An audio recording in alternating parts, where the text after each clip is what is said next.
Howdy do.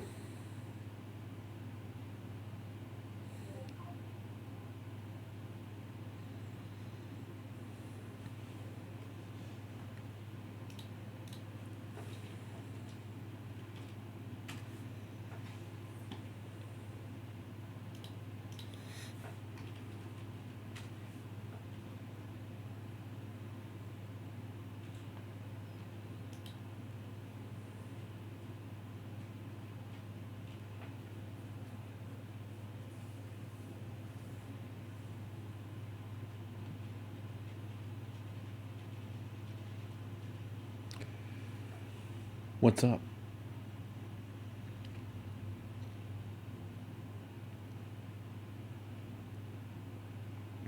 Show us the mug and or shirt. I don't have a mug. Oh, sure. Hold on a second.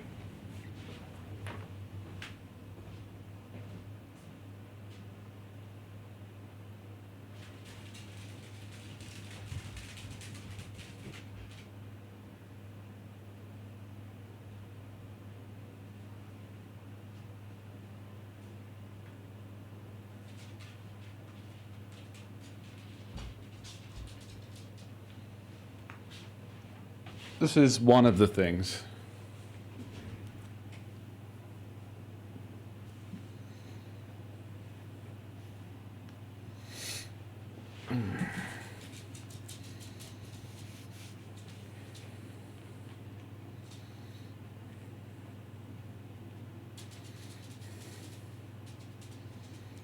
Corbin Furbin. Well, well, well. Well. Well. Well. Well.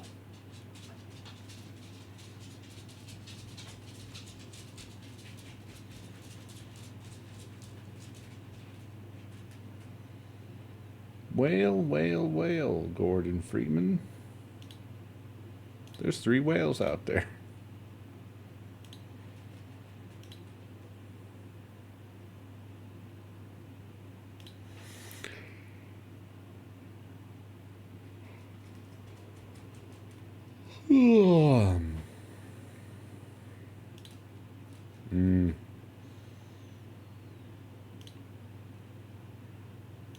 Looking at these cataloging apps that were mentioned in the Discord. Libib looks really nice, but I wish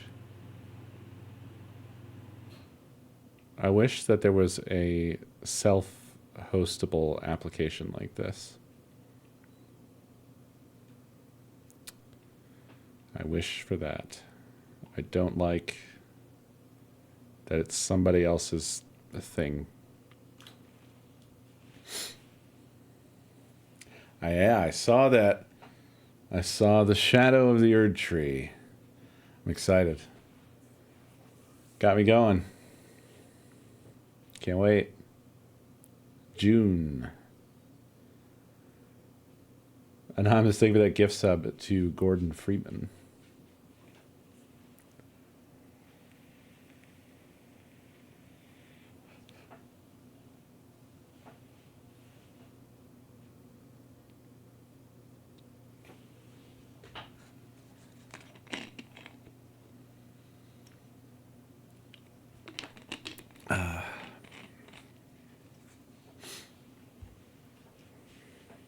Yeah.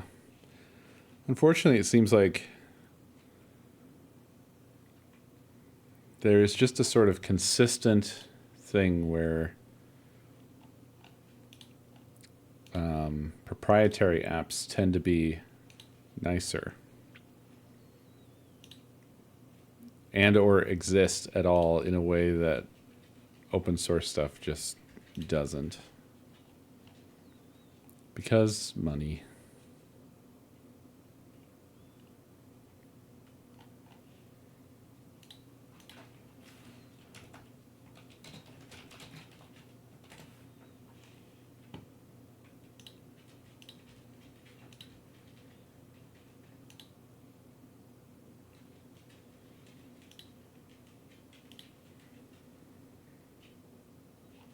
Looking for self-hosted, preferably Dockerized library catalog software. Blah, blah, blah. Blah, blah, blah. I feel like I've seen so many threads like this in the past couple of months. I'm looking for blah. And in all my searching, I cannot find it.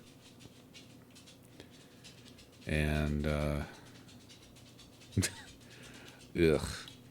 Caliber. People mention Caliber a lot.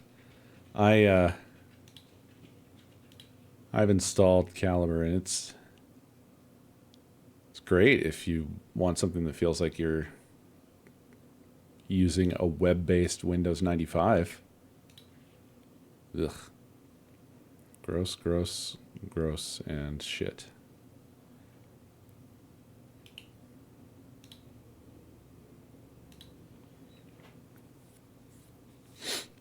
Yeah, it's really bad.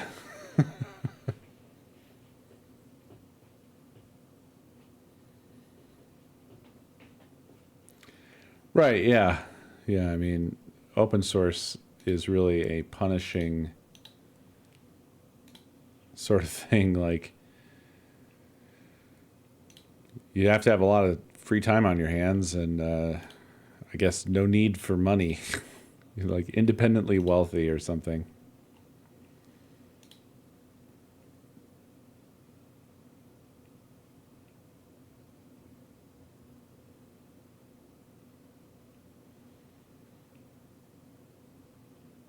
I guess it's a call to action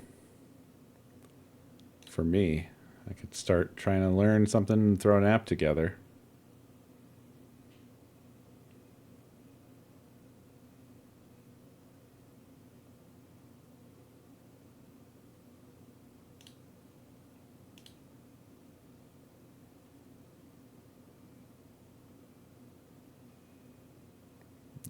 Damn. All roads lead back to libib.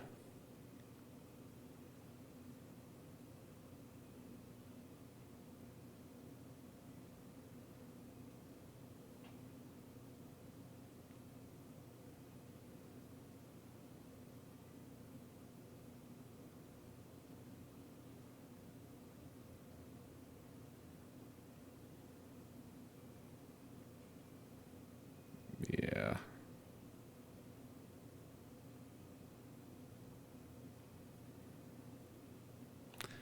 Let me look at this Koha. Koha.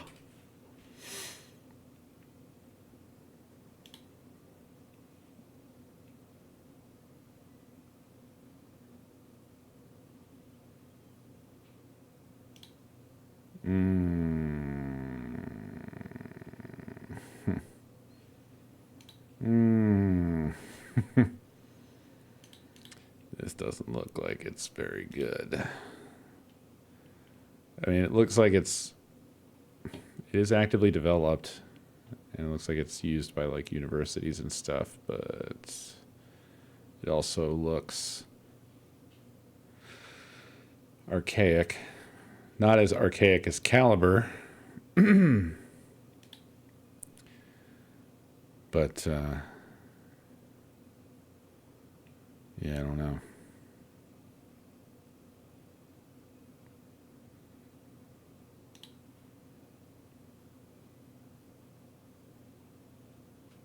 It looks like a wiki.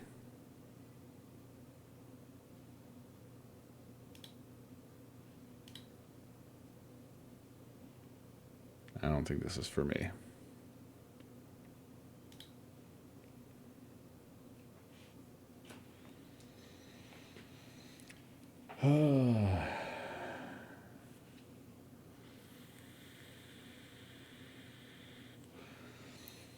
An interesting paradigm I've seen that maybe, I don't know, maybe it makes open source projects work better. There's basically ways to get paid, short of the classic ways of like, I don't know, being paid by some big company that just needs what you're building. A lot of the well, not a lot, but some of the self-hosted apps that I use will have like a connected Patreon.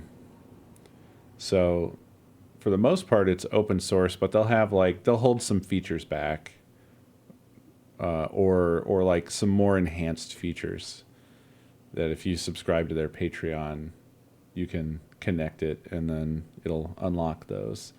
So it's, usable and open source, but also there's like a sort of avenue for the creator to make a little bit of money for their efforts.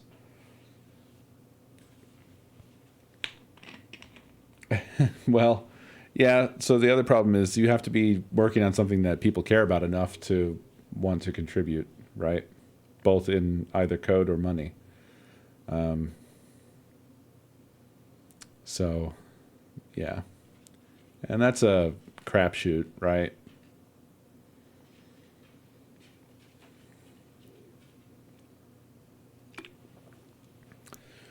That falls into the same sort of territory as like content creation. You could be making like really cool stuff or whatever, but if nobody knows you're doing it, or if it doesn't hit like a particular slice of the market or audience or whatever, then can you afford to keep doing it? It's much the same. Right. Yeah.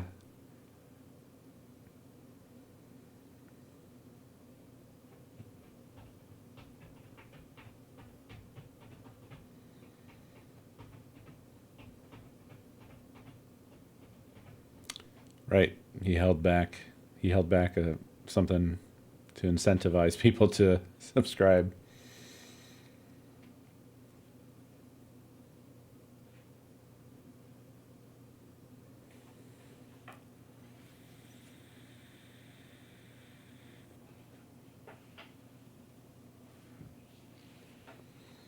Well, so Blender is probably one. I would imagine that they get a lot of money from large corporations. I don't know how. I don't know if they have a foundation. I don't really know how that stuff works. I know certain things once they grow to a certain size, they seem to typically establish a foundation, and then somehow money is distributed. I don't I don't really know, but I do know that something like as big as Blender would probably have large backers, large sponsors, that would drive development there with money. Okay, yeah, there's a Blender Foundation. Not surprised. Yeah, because when you have something like that and you're going up against incumbents. I was not successful. The lessons were learned today. Ah. That's what I was trying to make you. Oh, wow. Things happen.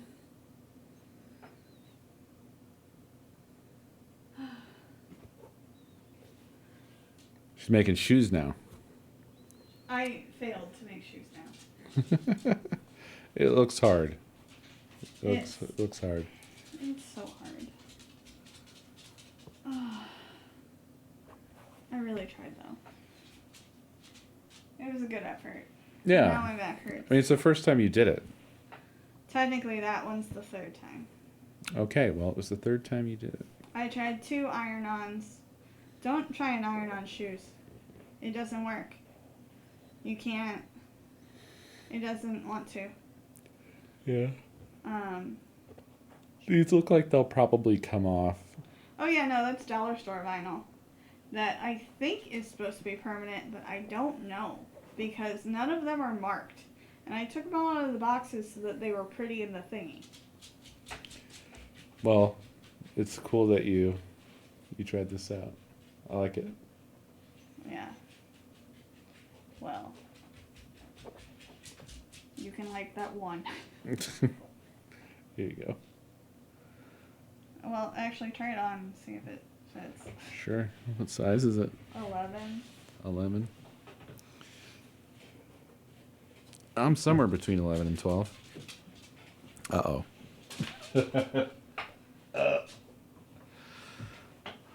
Well, I can't get my foot in it. Okay. So we've established that an Airwalk 11 is... this is like the first time I haven't been able to get my foot... normally I can get my foot inside of an 11 without like a lot of effort, but I think even with my hand I won't be able to get my foot in this shoe. It's okay. You don't fight it. I know. I'm just surprised. I'm just surprised. Now clown shoe. Clown shoe for me. Cool. I'm gonna lay down 'cause my back hurts like a bitch. I'm sure you'll figure that stuff out though, eventually. Fuck it, never doing it again. Oh, okay. Not for shoes anyway. Okay. She's never doing shoes again. She's never going to try it again.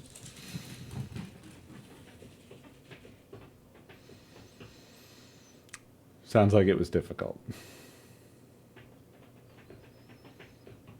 I couldn't get my foot in that shoe.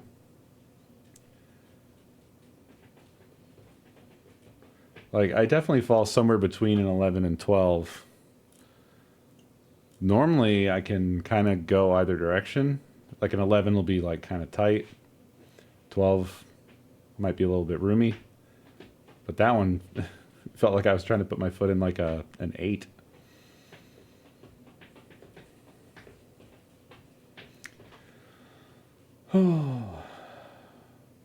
Anyway, yeah, like back to what I was talking about.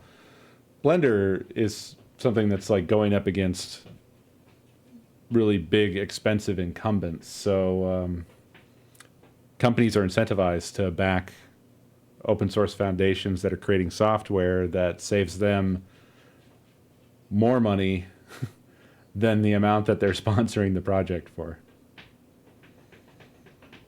I don't know current numbers, but I remember back in the day, shit like 3D Studio Max or Maya were super fucking expensive. And there was like a whole huge suite of tools you had to have for doing 3D as well. Like everything was busted up into separate tools because like I think Max was the 3D Studio Max was kind of the main big one, and then Maya was chipping away at that market share. But there were like a lot of other sort of tools in the ecosystem that did really specific things like sculpting or rigging. I think one was called Poser, whatever. Just a lot. I haven't been in that space for a long time, but it was expensive. Like when I was in school doing it, I was like, man, I don't know how I'm ever going to even touch this stuff when I'm not in school anymore. But I mean, I did know. Of course, that was back in the days of like buying a burned CD off of people.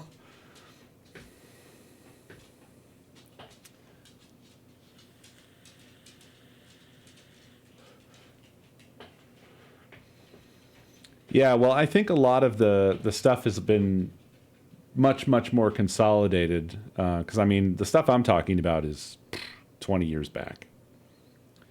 You know, things have really moved along since then, and I think a lot of stuff got absorbed into other applications, or they're just like it's a much more explored space now.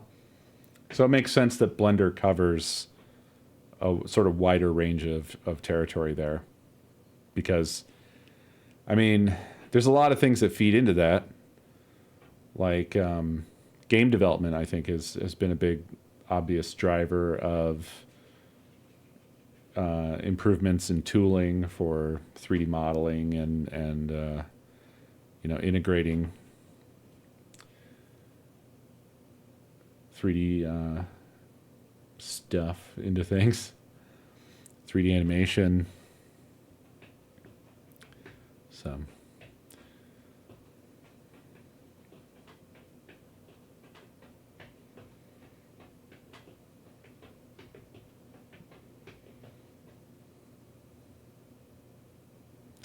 Yeah, yeah. Big Top Burger is animated in Blender, which is interesting.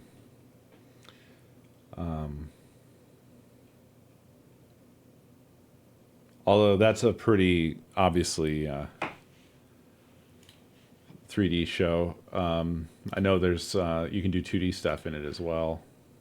Yeah, this is from Lagoon.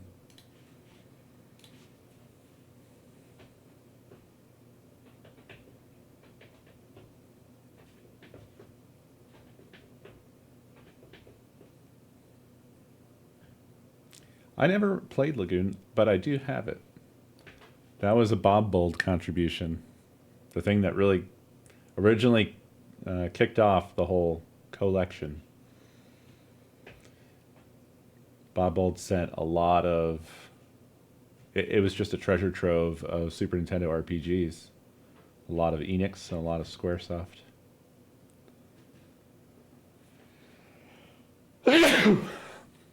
With one of the most horrible escort missions ever made.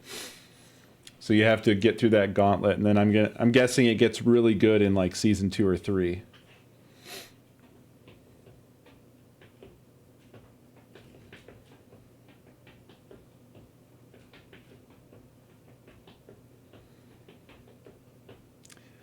Mesmer the Impaler looked like I don't know. It reminded me very much of what's her name that I fought 1,000 times. I my brain just rejects lore. I cannot store lore anymore. Used to back in the day. I used to know a lot about Metal Gear. All that's gone now too.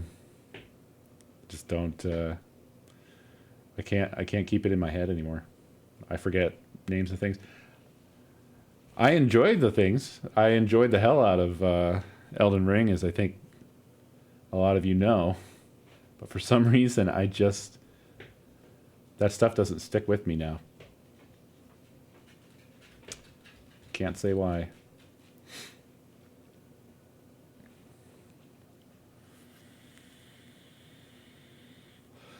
But yes, anyway, for some reason, Mesmer reminds me of Millennia. Millennia. The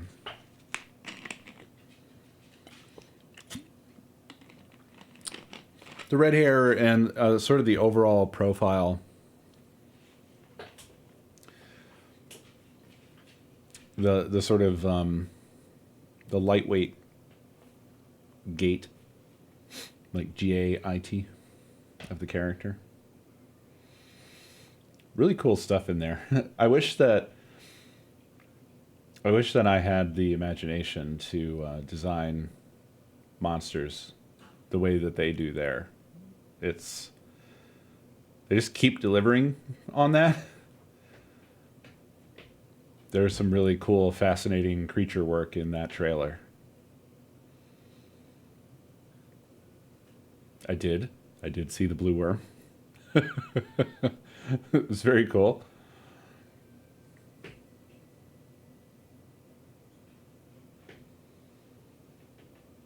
Yeah, you're saying lore stuff. I don't know, man.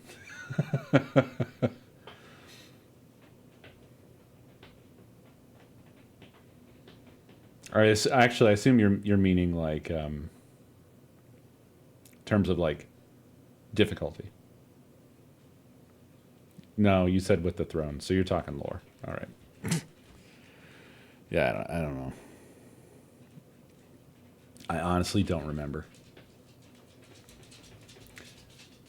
It's all like visual memories for me now. Like Elden Ring for me is a collection of locales and beautiful vistas and a feeling of like exuberance and satisfaction at defeating a difficult enemy.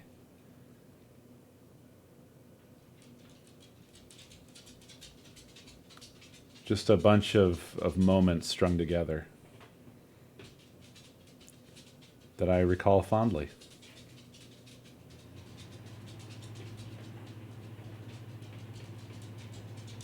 Yeah, I know.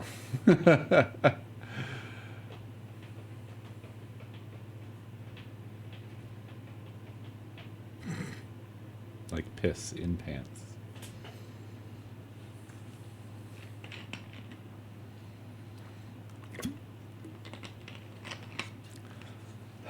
I love that line from Blade Runner.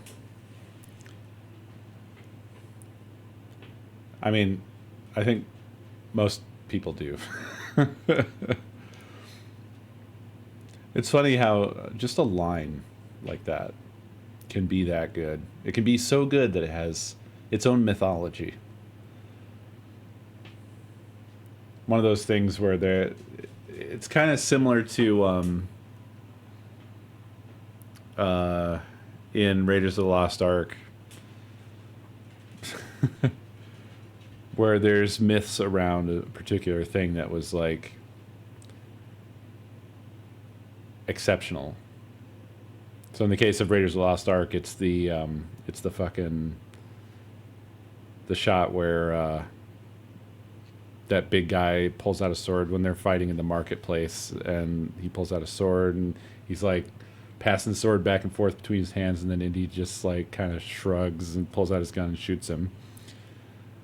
And supposedly the story there was that Harrison Ford had like he had something going on. He had like dysentery, and he just sort of did that.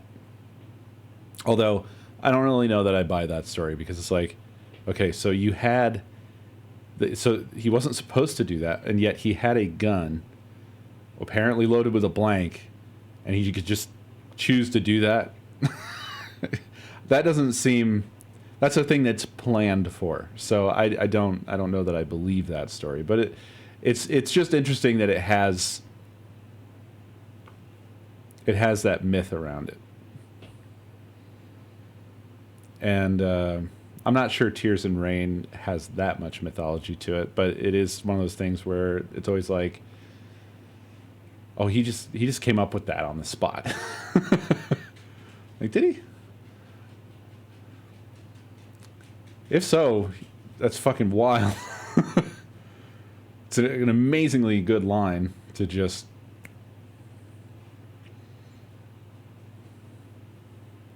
Oh, he said something like, "Can I just shoot the fucker?" That sounds a lot more plausible. I imagine that the story that I'm thinking of around that is at the end of a long game of telephone.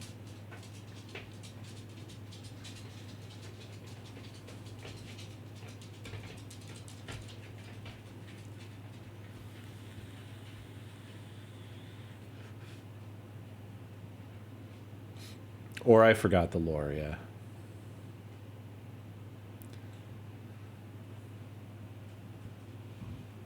I also like how that entire line leading into the Tears in Rain line is just a bunch of gobbledygook. I think that makes that ending line all the better, because everything up before that is just like he's just saying some fucking like insane shit that you can't follow. It's not even stuff that you have any sort of context for. It's not things that you saw in the film that you just watched. Which is fitting for Blade Runner, because honestly, I feel like that movie is just sort of a weird dream sequence. It feels so strange. It doesn't seem like it. It doesn't actually, to me, seem like it tells its story very well. I've always kind of felt that way. It just sort of. It feels kind of muddled. Muddled and sort of mushed together. It's obviously it's a classic, genre-defining film, but it's also a just sort of jumbled up mess of confusing stuff. And then you just sort of arrive at the end. You know, it doesn't totally feel like anything was solved or figured out, or I don't know. It's just it's one of those films that like kind of lacks an easily recognizable structure, but it has that great ending and great line.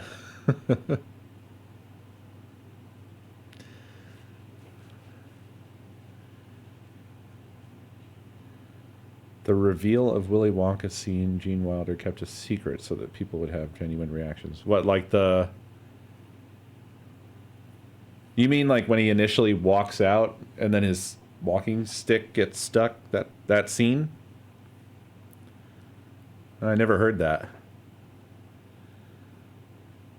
Well, yeah, you see, I was confused about that because, yeah, Ridley Scott did Alien, and Alien is extremely coherent.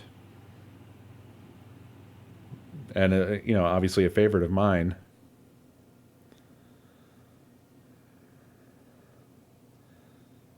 And Blade Runner was after Alien, so who knows what happened. I mean, movies are massive productions with lots and lots of people involved, so it's never down to even just like the director per se. It's just, who knows, circumstances.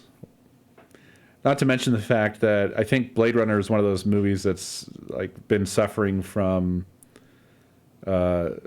fucking director ego meddling after the fact stuff, right? Didn't they do some weird bullshit? Is that what you're referring to, Pubs? Yeah, yeah, you are. Yeah, like isn't the movie like filled with a bunch of Harrison Ford voiceover stuff that was added later? I've not seen that version. I don't think I've seen that version. I don't fucking know now. I don't know what version is like the original, and it's so hard to get. It seems like it's hard to get originals, especially in the digital age. Like even if you're a pirate, like you have to really sift and dig to find stuff like that. Just watch the director's cut.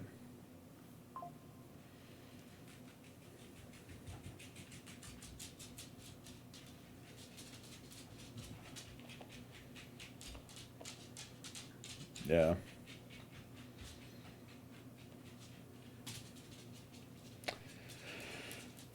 I've been making my way through The Walking Dead for whatever reason. I was surprised because I thought I was gonna. The game plan wasn't to watch the whole thing. It had just been a while, and I really liked the initial like 2 seasons, and I thought, I'll just watch up until I get to that part where it forces me to bail out. But then that didn't happen. Strangely. I actually feel like I'm liking it more the further I go.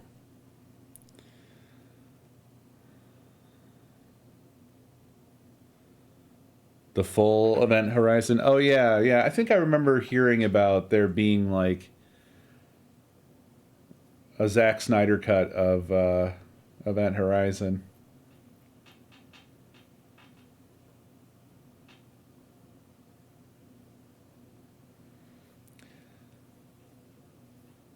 Event Horizon's another little favorite of mine. I'm gonna have to give that a rewatch. It's just good. I like it, yeah.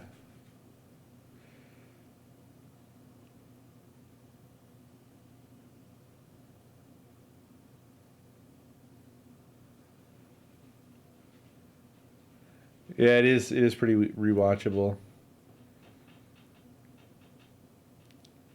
Everybody's fucking amazing in that film. The end. I don't know what else to say.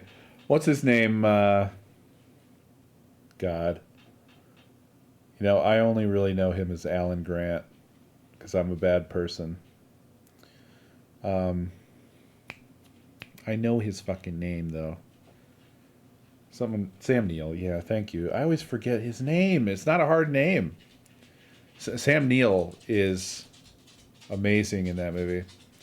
I need to watch In the Mouth of Madness.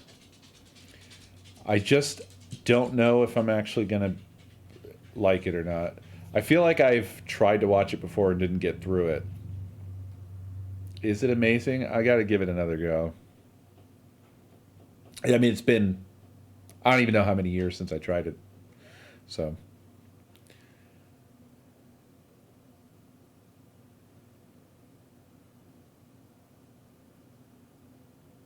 really? All right. Yeah, you guys are selling me on it. I'm going to bump that up nearer to the top of my list.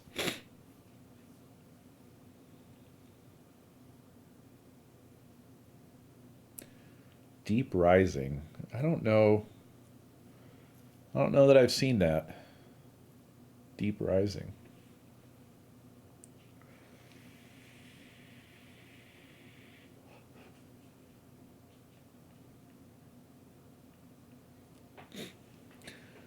The other day, I learned that one of my coworkers is a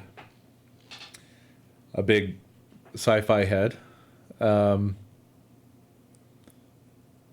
like TV sci-fi, including like the trash sci-fi.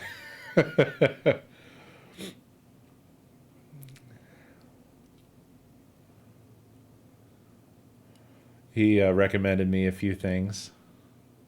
We were talking about Stargate and, um,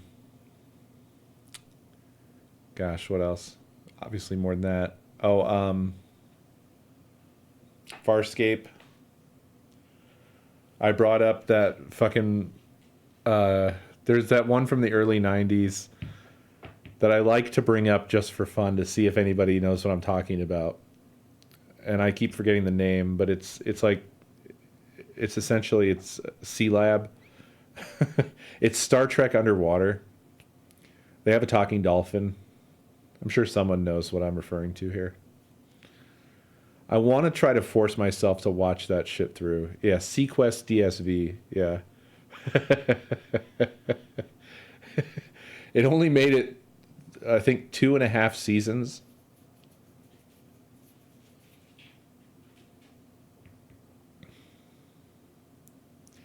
Before someone came to their senses.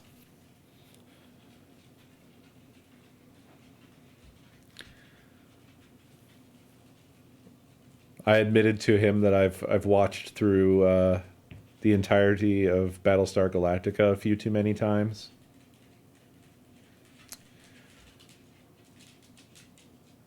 I don't know why. I really enjoy, especially the early parts of that. I just really, I just really like it. But for some reason, I feel like, man, why am I watching this again? I've never watched the '70s Battlestar Galactica. It looks too insane to me. They look like, aren't they wearing like gear that makes them all look like pharaohs or something?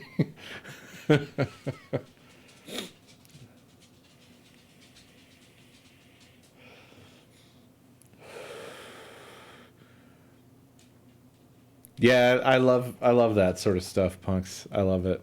I haven't seen the Sphere in ages. Whenever I think of the Sphere, I think of the Abyss as well. They both take place like deep sea, right? Bottom of the ocean. I'm so drawn to that era of stuff, man. I was watching through Outer Limits again, and it's fucking goofy ass shit. There's this one episode. Oh man, there's these guys that are on. They're like stuck on a. Well, they're not stuck. They're on a space exploration type mission, common for an Outer Wilds episode, or not? What did I say? Do I keep saying Outer Wilds? I mean to say Outer Limits. People were probably very confused. Outer Limits. I think I only made the Outer Wilds flub once. Anyway, so these guys are like, okay, thank you. Um, they're just like on a sort of spaceship, not a crazy sci-fi spaceship, more like trying to be realistic-ish. You know, for 90s, that's off the charts, but still reined in somewhat. And they landed on something. I don't know if it was a moon. It might have been a moon. And they encountered something, blah, blah. It's one of those stories where they brought something back with them. And before the end of it, they get to some fucking goof-ass rubber suit stuff. It's great. I love it. But my favorite thing is that they had a decompression scene, and this guy. So for all of you old heads here, you remember when that effect of, like, I don't even know what it's called. Probably face morph is enough for some of you to know what I'm talking about. It was real popular in the 90s. You'd see it in ads a lot. Just dumb stuff, because they could just like sort of do stupid shit with people's faces. Well, no, the Michael Jackson's video was beyond. Like that was mind-blowing when that was done. I'm talking shitty face morph. Bad face morph. Where it's like camera distortion filters now, where it's just like a silly thing that we have that you can just run real time. And it just, like, you can have like a spherical effect, right? And it just distorts shit. I guess I mean like anamorphs, but I'm talking video here. Anyway, they did that for this decompression scene where it's supposed to be like the guy's head is exploding, but they just did like a face morph effect, and his like eyes got big, but in that face morph kind of way, and his mouth got big. Like it was. They could have done a practical effect. They did the worst post-process effect I've ever seen. I saved a screenshot of it because I needed it to stay permanently in my life after seeing that.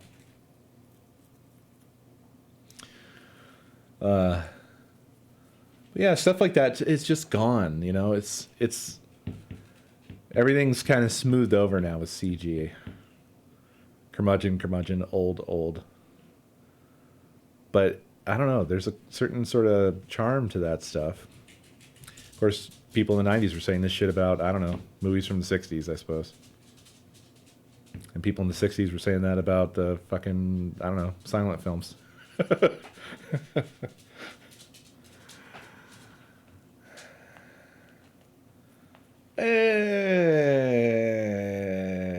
Some do.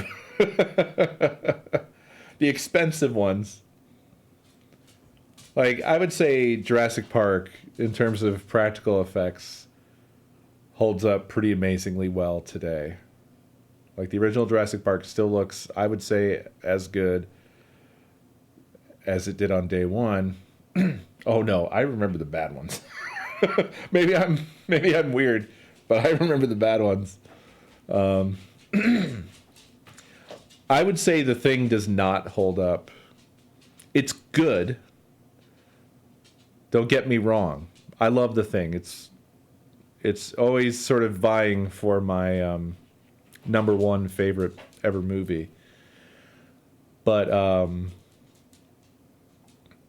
there's some practical effects in there that are by today's standards, even without CG. Like, what's his name? The curly-haired guy, Palmer. Yeah, Palmer. So when he turns, there's that scene where he clamps down on Windows or whatever, and then they cut to this scene where the Windows actor has like a dummy of Palmer fully extending off of him, and he's just kind of going like this, and the dummy is just flopping around. And it just doesn't look good at all. It looks fucking ridiculous. It's a guy waving a rag doll around in front of him. And it almost looks sped up. It's comedic. It just is. But I think the dog scene holds up amazingly by comparison. One thing that is really noticeable in the thing is the reverse footage effects that they did. That just sort of, it was fine for the time, but like, it's really obvious, right? Stuff, like, it was a great idea. It's a great way to do certain things, like when they would do like tendrils that were supposed to look like they were growing out, but they actually were like pulling them back into something and then reversing the footage. You can just tell that it's moving. It's the human eye is just really, I think, pretty good at identifying like incorrect physics in certain things. And I don't know, to me, it just feels like it's really easy to detect the reverse footage stuff. Yeah, the whip tongue thing. Also the growth of the legs out of the head, which clearly those were going actually like into the head. Because it has a sort of weird deliberateness. And really, that's just the difficulty of animation. That's what that is. And then when you're talking about with like big physical objects like that, being like delicate and precise is bleh. And stop motion type stuff is also insanely fucking hard. And I don't think it even really got to a level that was like really, really good until essentially around the time of Nightmare Before Christmas. And Nightmare Before Christmas is exceptional. I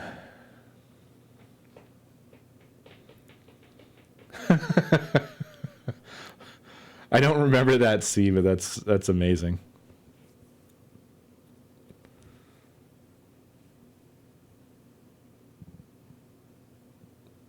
The blood returning to the Palmer thing. Oh, yeah. Yeah, I know what you're talking about. It's just an extremely, like, they used that effect extensively. And I mean, they used it well. It's just hard to not notice it. I don't know why I don't remember it, but I don't remember it. I really like Home Alone. I think it's great. No one ever wants to watch it with me, but I like it.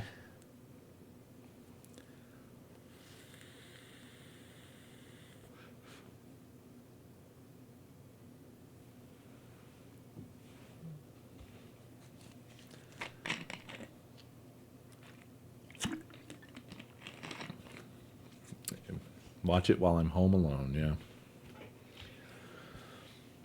But yeah, I'm like deep into The Walking Dead now. And it surprisingly, I feel like it's even more interesting at the point that it's at. I had kind of bailed out because I don't remember why. The vibe I feel like I recall was that it felt like it had just overstayed its welcome, which for me was probably somewhere in season 3.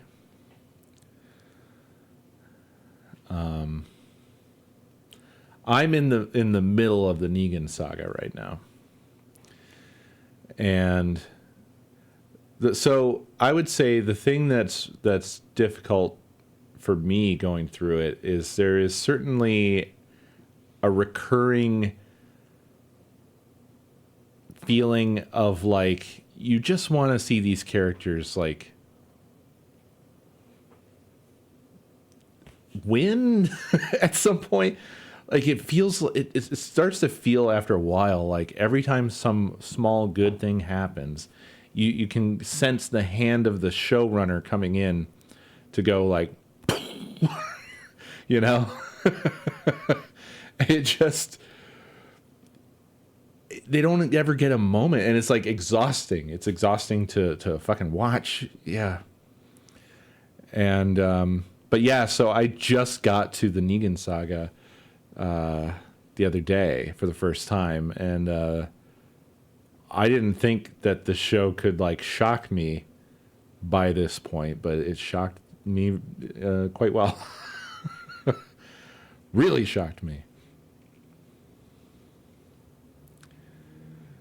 The ideology of the show, yeah. I mean, I was thinking a lot about that. There is something to it where, while I've been watching the show, I had been thinking to myself, like, honestly, this feels really realistic as to how this sort of situation would probably be.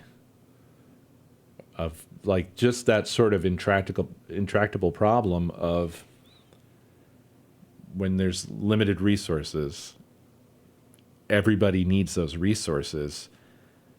Anybody who has resources is a target. And it's just that constant tug of war. It's like, how do you achieve any sort of balance? How do you get back to civilization from that?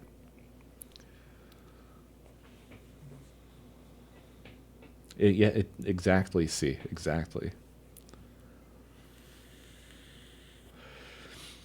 It sounds like for most of you, you dipped out after the Negan saga. I think I originally bounced towards the end of the Governor saga.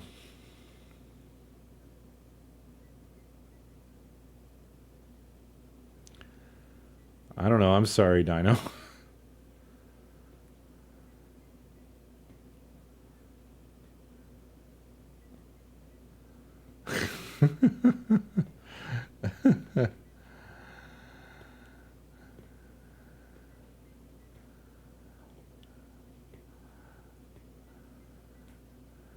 Um. Hmm.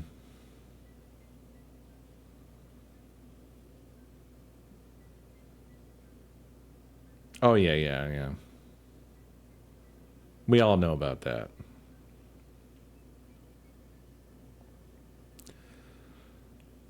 And yeah, it sucks. I don't know. We'll see what happens this year. And maybe in some ways, while I was watching The Walking Dead, I was like, "Is this the future?" And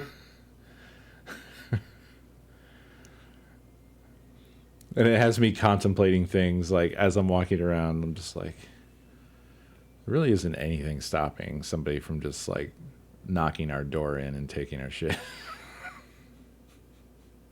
I'm just an out of shape programmer, so I wouldn't last very long. It would be over quickly.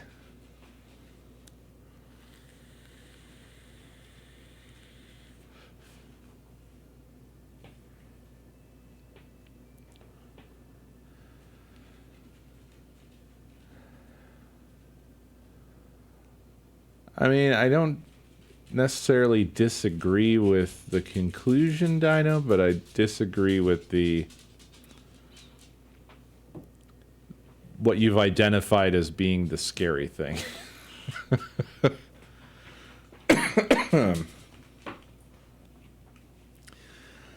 The real thing about the United States over the past century and a bit, well, and more, pretty much its entire existence, is it's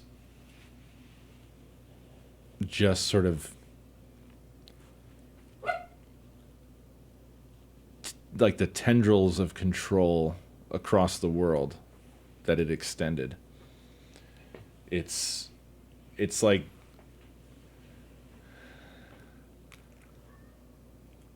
I don't know. Like it's the most imperial thing that ever happened on the planet. And it's been fucking shit up without nukes. all this time. Although it was interesting to learn that apparently Henry Kissinger wanted us to just be using like tactical nukes all the time. And I don't think Henry Kissinger was particularly a religious nut job. He was just a power-hungry fascist guy. That's all you need. That's all you really need.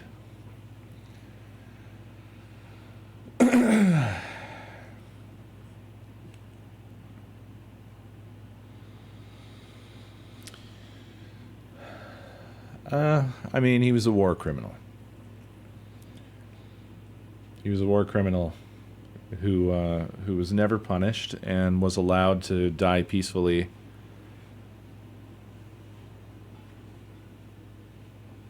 for some reason.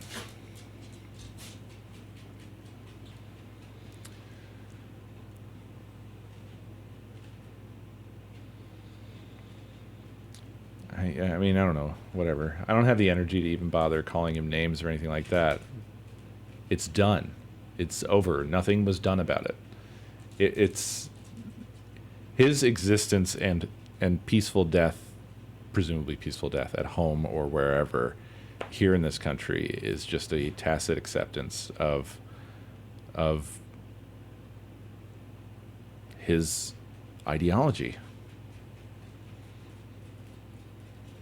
That's just what it is. There's nothing we can say or post or do or whatever at this point. It changes anything about it.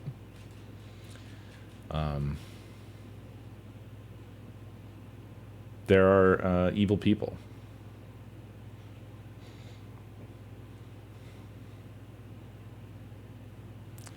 And it definitely seems like this country is mostly evil.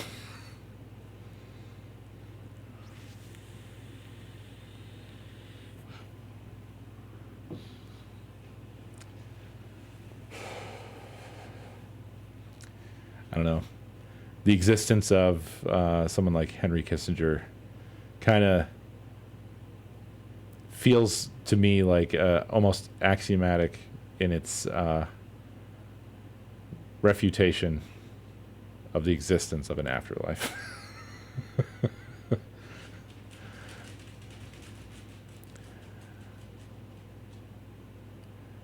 I'm not sure any god that didn't smite that guy flat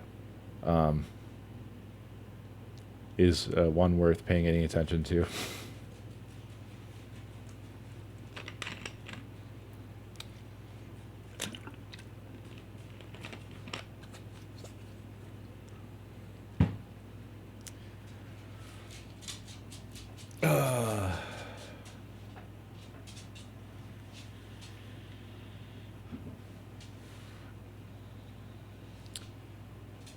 But it's worth learning the backstory of, because I feel like most people don't really understand the extent of what the dude did, what his motivations were, or anything like that.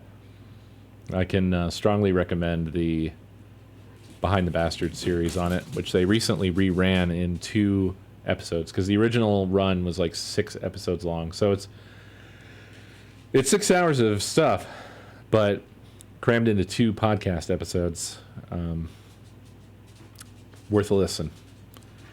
It's extremely interesting at the least, but you'll get a good overview of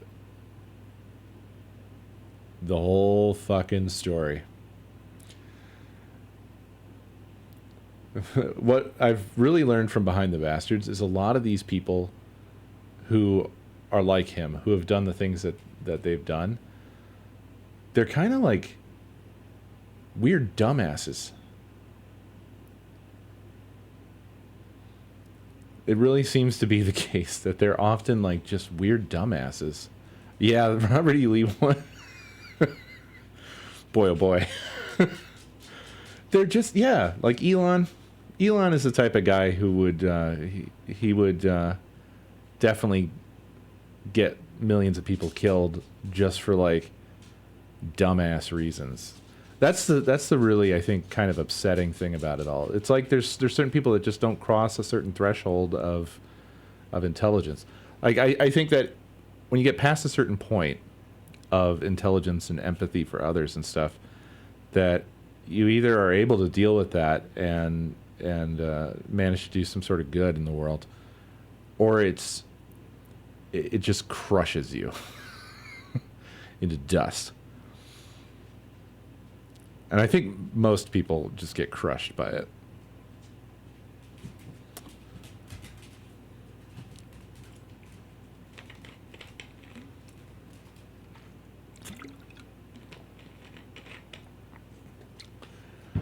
But people who are really dumbasses like Robert E. Lee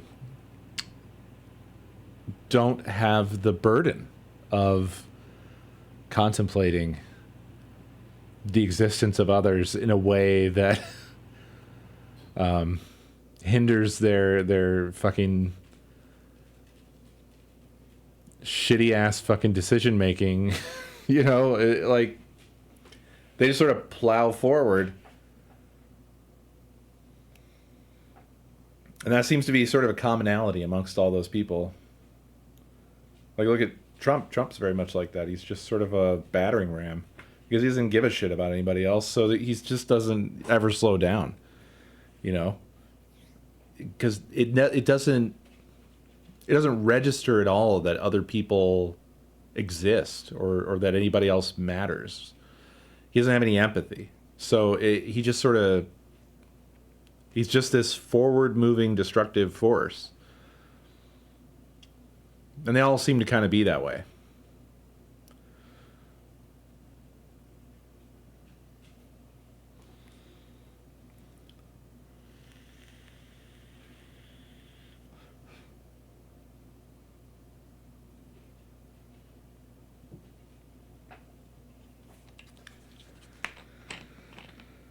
Yeah.